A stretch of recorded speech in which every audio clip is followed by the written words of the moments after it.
So this is how it looks like in my family every single day. We eat outside the house because we just won't fit inside the house kung ganito kami kakain. So ayan, para po kaming merong long table.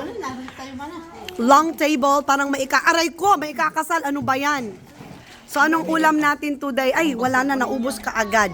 Okay, yung ulam po namin ay grilled talong na may alamang and ginisang upo. Ayan. So dito, sa family namin, hindi ka pwedeng tutulog-tulog sa pansitan. Dahil mauubusan ka talaga ng pagkain. Hey Lala! So how was your experience last night? First dance. Nakisayaw po siya sa may barangay, dyan o sa may harapan. Did you find out the name of the guy? So anong pangalan?